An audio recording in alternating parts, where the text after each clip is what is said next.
दोस्तों नमस्कार। VK knowledge electrical में आप सभी का स्वागत है। दोस्तों पीएसपीसीएल और पीएसटीसीएल के एएलएम और एएसएसए एग्ज़ाम के लिए हमने 25 क्वेश्चन की सीरीज स्टार्ट की है और तीसरी सीरीज लेकर हम एक बार फिर उपस्थित हैं। इलेक्ट्रिशियन थ्योरी के 25 महत्वपूर्ण क्वेश्चन इसमें हमने डाले हैं। सभी क्वेश्चन को लास्ट तक ज़रूर देखना, पूरी तरह से एक्सप्लेन करके आपको बताएंगे कि इनका आंसर क्यों आया और कैसे आया। सभी क्वेश्चन अच्छे हैं, लास्ट तक ज़रूर देखना। और इसके पहले 2 वीडियो अगर आपने नहीं देखे तो आप ज़रूर देखें, प्लेलिस्ट में वो वीडियो भी आपको मिल जाएंगे। काफ़ी अच्छे क्वेश्चन हमने उसमें भी दिए हैं। दोस्तों आगे बढ़ने से पहले आप सभी से निवेदन करूंगा कि इस वीडियो को लाइक ज़रूर करें। हमारे चैनल पर नए हो तो चैनल को सब्सक्राइब करें, अपने दोस्तों को भी शेयर ज़रूर करें। डिस्क्रिप्शन में लिंक दिया हुआ है, वहाँ से हमारा ऐप डाउनलोड करें और किसी भी कंपटीशन एग्ज़ाम के लिए इलेक्ट्रिशियन थ्योरी का कंप्लीट कोर्स आपके लिए अवेलेबल है, आप ले सकते हैं। तो चलिए दोस्तों आज के क्वेश्चन से शुरू करते हैं और सवाल नंबर 1 हमारा है, पोनी मोटर किस मोटर के लिए प्रारंभिक की एक विधि है। यानी किस मोटर को स्टार्ट करने के लिए हम एक पोनी मोटर का उपयोग करते हैं। काफ़ी अच्छा और आसान सा क्वेश्चन है दोस्तों, लेकिन कंपटीशन एग्ज़ाम में आया हुआ भी है, इसलिए इस तरह के सवालों को आप ज़रूर ध्यान में रखें। देखिए हम सब जानते हैं कि सिंक्रोनस मोटर जो है वो सेल्फ स्टार्ट मोटर नहीं होती है, और इसे स्टार्ट करने के लिए हम क्या करते हैं कि या तो कोई यांत्रिक विधि लगाते हैं जैसे पोनी मोटर या डीसी मोटर, या फिर इसको सेल्फ स्टार्ट बनाने के लिए हम डैम्पर वाइंडिंग करते हैं। तो एक पोनी मोटर का उपयोग करके हम सिंक्रोनस मोटर को सेल्फ स्टार्ट बनाते हैं। डी उत्तर हमारा यहाँ पर सही रहेगा। अगला सवाल है कि ट्रांसफार्मर में टेप चेंजर का काम किसको बढ़ाना है। यानी ट्रांसफार्मर में टेप चेंजर किसको बढ़ाता है, किसको इंक्रीज़ करता है। दोस्तों टेप चेंजर जो है ये हाई वोल्टेज एंड पर मोस्टली लगाते हैं, वोल्टेज को वेरिएंट करने के लिए, परिवर्तन करने के लिए। यानी वोल्टेज के मान को वो बढ़ाता है। वाइंडिंग में भिन्न भिन्न टेपिंग निकली हुई होती है और उन टेपिंग को अपन यूज करते हैं।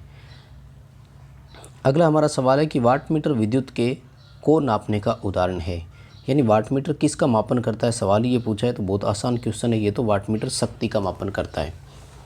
लेकिन दोस्तों वैसे ध्यान रखें कि वाट मीटर के बारे में बड़े कंफ्यूज होते हैं स्टूडेंट। 3 ऑप्शन बताता हूँ आपको, हमेशा याद रखना।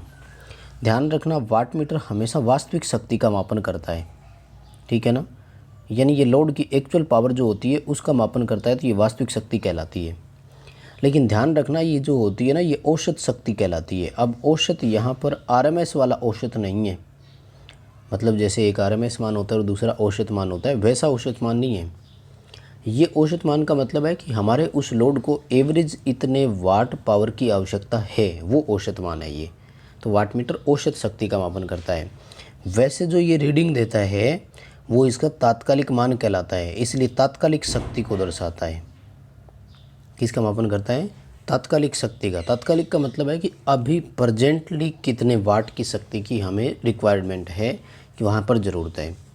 तो 3 ऑप्शन ध्यान रखना, तात्कालिक शक्ति, औसत शक्ति, वास्तविक शक्ति।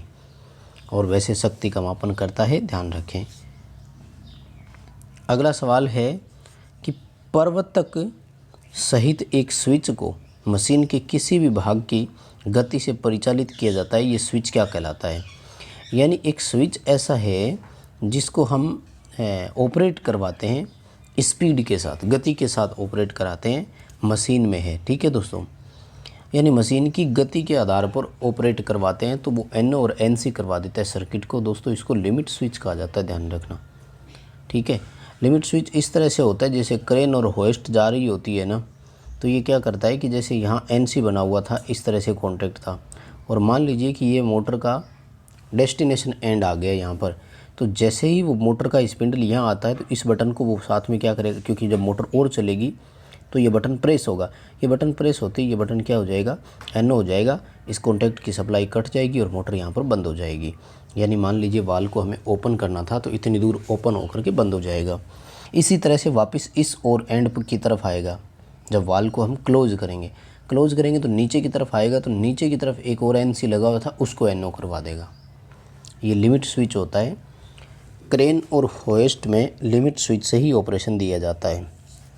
ऑटोमेटिक ओपन और क्लोज वाली जो भी मोटरें होती है उनमें भी लिमिट स्विच ही यूज लिया जाता है। नेक्स्ट हमारा सवाल है कि केवल चालक की सतह के पास संकेंद्रित होकर प्रत्यावर्ती धारा की प्रवृत्ति को किस रूप में जाना जाता है। दोस्तों ये अच्छा सवाल है और I think bar bar repeat हो रहा है आप सबके सामने। आपको इसका आंसर आसानी से पता है, फिर भी देना ज़रूरी है क्योंकि एग्ज़ाम में इस तरह के सवाल ज़रूर पूछे जाएंगे आपसे।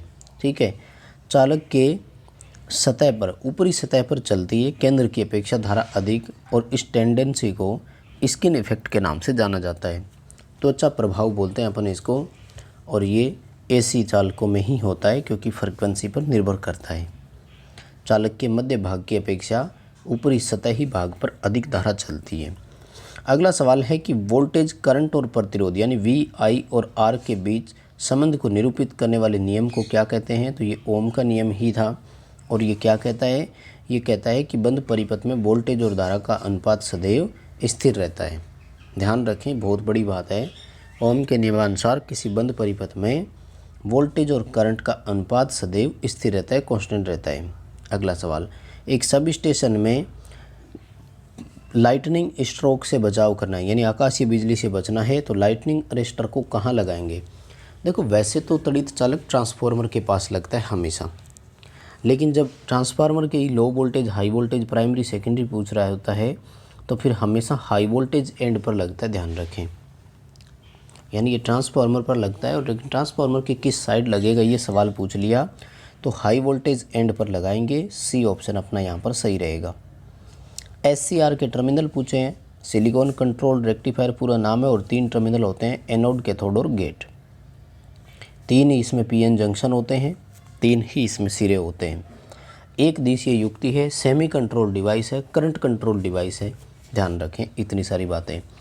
एससीआर एक बहुत इंपॉर्टेंट टॉपिक है, इसमें से किसी एग्ज़ाम में सवाल आपको देखने को ज़रूर मिलेगा। ट्रांसफॉर्मेशन रेशियो का मान इकाई से अधिक है तो इस प्रकार के ट्रांसफार्मर को स्टेप अप ट्रांसफार्मर बोलते हैं। ठीक है, रेशियो के आधार पर ट्रांसफार्मर 3 तरह के होते हैं। इकाई से अधिक हो तो स्टेप अप, इकाई से कम हो तो स्टेप डाउन और इकाई के बराबर हो तब आइसोलेशन ट्रांसफार्मर उसे कहा जाता है। अगला सवाल है कि वे सामान्य केबल जो डिस्ट्रीब्यूटर और उपभोक्ता के बीच जुड़े रहते हैं तो उसको सर्विस मेन्स बोलते हैं। कंज्यूमर के टर्मिनल्स जहां कनेक्ट होते हैं, उपभोक्ता के सिरे जहां जुड़ते हैं उसे सर्विस मेन्स के नाम से जाना जाता है या सर्विस लाइन बोल सकते हो आप इसे। सिंगल कोर फ्लेक्सिबल केबल में फेज तार कैसा होगा। एकल तार जब हो और वो भी फ्लेक्सिबल हो तो उसमें फेज के लिए एक ही तार आती है और वो ब्राउन कलर की होती है, हमेशा ध्यान रखना। सिंगल कोर फ्लेक्सिबल केबल है यानी केबल को छीलने से अंदर से एक ही तार निकलेगी तो वो ब्राउन कलर की होगी और फेज के लिए इसका उपयोग किया जाता है। ट्राइक में कितने सिरे होते हैं, आसान सा सवाल है। ट्राइक में 3 टर्मिनल होते हैं, कौन कौन सा, मेन टर्मिनल 1, मेन टर्मिनल 2 और गेट। इनको एनोड 1 और एनोड 2 भी बोला जा सकता है, कोई बात नहीं। ट्राइक द्विदिशीय युक्ति है, ध्यान रखें, और एक प्रकार का ट्रायोड वाल्व होता है। ये ट्रांजिस्टर की श्रेणी में नहीं आता है, ध्यान रखें। अगला सवाल है, डीसी मशीन में लो वोल्टेज और हाई करंट के लिए किस प्रकार की वाइंडिंग का उपयोग करेंगे। तो लेप वाइंडिंग जो होती है वो हाई करंट के लिए होती है, वेव वाइंडिंग हाई वोल्टेज के लिए होती है। अभी हमारा ए ऑप्शन सही रहेगा। अल्टरनेटर का कार्यकारी सिद्धांत पूछा है, फैराडे के विद्युत चुम्बकीय प्रेरण सिद्धांत पर आधारित होता है और पता है सभी को इस सवाल का आसान सा जवाब रहता है। ये बेसिक क्वेश्चन है दोस्तों, लेकिन एग्ज़ाम में आते हैं इनमें से क्वेश्चन, यहाँ तक कि ये जेई के क्वेश्चन एक पेपर में भी आए हुए सवाल है। और 50 हर्ट्ज की फ्रीक्वेंसी देकर टाइम पूछा है तो टाइम बराबर 1/, फ्रीक्वेंसी होता है, 1/50 करेंगे तो उत्तर आएगा 0.02। अब 0.02 सेकंड लिखो या इसे 20 मिली सेकेंड लिख दो, बात एक ही है। बी ऑप्शन हमारा यहाँ पर बिल्कुल सही रहेगा, 20 मिली सेकेंड आएगा। अगला सवाल है कि कौन सा नियम है जिनके अनुसार जंक्शन पर मिलने वाली धाराएं का बीजगणितीय योग सदैव 0 होता है। तो ये किरचॉफ का धारा नियम ही था। और वोल्टेज नियम कहता है कि वोल्टेज का बीजगणितीय योग 0 होता है। दोस्तों ये वो 25 क्वेश्चन हमने लिए हैं जो एग्ज़ाम में बार बार पूछे जाते हैं। वो सवाल है जो एग्ज़ाम में बार बार पूछे जाते हैं, हर परीक्षाओं में पूछे जाते हैं, इसलिए आपको ये आने ज़रूरी है और उम्मीद है मुझे ये सवाल आपको आते होंगे। कमेंट करके ज़रूर बताना आपका स्कोर कितना रहा, आपको इसमें से कितने आते थे। अगला सवाल, यदि 440 वोल्ट और 6 पोल 50 हर्ट्ज इंडक्शन मोटर 960 आरपीएम पर चलती है तो प्रतिशत स्लिप की गणना करो। देखो, स्लिप ज्ञात करने से पहले सिंक्रोनस गति ज्ञात करना होता है, जिसके लिए फॉर्मूला F/120/P है, और 6 पोल 50 हर्ट्ज वाले का सिंक्रोनस गति 1000 आरपीएम आता है। आप कैलकुलेशन करके मिलान ज़रूर कीजिएगा। फिर हमारे सिंक्रोनस गति के बाद स्लिप का फॉर्मूला रहता है NS - NR/NS × 100। ठीक है, तो 40/1000 का आएगा, कैलकुलेशन करोगे तो उत्तर आएगा 4%। यानी स्लिप कितनी है? 4% स्लिप है यहाँ पर। सवाल अच्छा है दोस्तों, इसी तरह के क्वेश्चन आते हैं पेपर में, ध्यान रखना। ठीक है, आगे देखो, अधिकतम मान 340 वोल्ट है, बताइए इसका प्रभावी मान कितना होगा। प्रभावी मान बोलते हैं RMS मान को ही, यानी 340 को 0.707 से मल्टीप्लाई कर दो, उत्तर आ जाएगा। ठीक है, और आई थिंक लगभग 240 वोल्ट आएगा इसका, जब आप कैलकुलेशन करेंगे तो मिलान कर सकते हैं आप, जो भी है 240 वोल्ट के आसपास आएगा। ए ऑप्शन कर देना इसका, 240 वोल्ट 3.8 वोल्ट। अगला सवाल है, ट्रांसफार्मर में फुल लोड पर कॉपर लॉस 400 वाट है तो आधे भार पर कितना होगा। दोस्तों, फुल लोड पर 400 है, आधे लोड पर कॉपर लॉस भार के आधार पर बदलता है, और जब भार आधा होता है तो कॉपर लॉस 1/4 हो जाता है, यानी 400 वाट वाला कॉपर लॉस 100 वाट का रह जाएगा। ठीक है, इसी तरह से भार को अगर दोगुना कर देते हैं तो कॉपर लॉस 4 गुना हो जाता है, यानी 400 वाट वाला 1600 वाट हो जाता है। वहीं आयरन लॉस स्थिर रहता है, वो अगर 400 वाट का है तो 400 वाट ही रहेगा, और 1600 वाट का है तो 1600 वाट ही रहेगा, चाहे भार कितना भी परिवर्तित क्यों ना हो जाए। अगला सवाल है, एक PMMC उपकरण के टर्मिनल पर पोटेंशियल 75 मिलीवोल्ट है और 25 मिली एम्पियर का पाठ्यांक देता है। 50 एम्पियर की FSD प्राप्त करनी है, बताइए शंट प्रतिरोध का मान कितना होगा। देखो दोस्तों, शंट लगाने के लिए हमें चाहिए मीटर का प्रतिरोध, और उसमें n-1 का भाग दे देंगे। n आता है I/Im से, दोनों मान दे रखे होते हैं। I का मतलब होता है वह धारा जहाँ तक रेंज बढ़ानी है, तो 50 तक रेंज बढ़ानी है, और FSD वाली करंट है 25 मिली एम्पियर, तो ये आपका आ जाएगा 2 किलो ओम। कैलकुलेशन करोगे तब, है ना, 2000 आ जाएगा। किलो ओम तो क्या बोलेंगे, गुणक घटक निकाल रहे हैं, तो 2000 आएगा गुणक घटक। लेकिन एक चीज़ और है, यहाँ पर मीटर का प्रतिरोध नहीं दिया आपको, तो RM ज्ञात करने के लिए पहले आपको Vm/Im भी करना पड़ेगा। 75 मिली वोल्ट और 25 मिली एम्पियर है, 3 ओम प्रतिरोध हो जाएगा। ठीक है, मीटर का प्रतिरोध आया 3 ओम, और इसमें आपको भाग देना है किसका, 2000 - 1 का, यानी लगभग 1999 का। तो एक बार 3/2000 का ही भाग दे दो, लगभग जो आपका आंसर आएगा वो 150 के आसपास आएगा, और वो भी पॉइंटों में आएगा। दोस्तों, थोड़े से ऑप्शन इसमें अधूरे लिखे हैं हमने, आप कैलकुलेशन करके मिलान करना। ऑप्शन जो आएगा वो 1.5 किलो ओम आएगा। ठीक है, 3/2000 करके उत्तर का मिलान कर लेना, आपको आंसर मिल जाएगा। इसमें सी उत्तर अपना सही करेंगे, 1.5 किलो ओम आएगा। अगला सवाल है कि 100 किलोवाट और 200 वोल्ट वाले long shunt cumulative compound generator में आर्मेचर का प्रतिरोध नगण्य है, तो सप्लाई की जाने वाली धारा का मान बताइए। तो फिर क्या करेंगे, I = P/V कर देंगे। 100 किलोवाट का मतलब हो गया 1 लाख, और इसमें 200 का भाग देना है, उत्तर आ जाएगा 500 एम्पियर। यानी भार धारा का मान कितना है, 500 एम्पियर करना है, डी उत्तर सही हो जाएगा।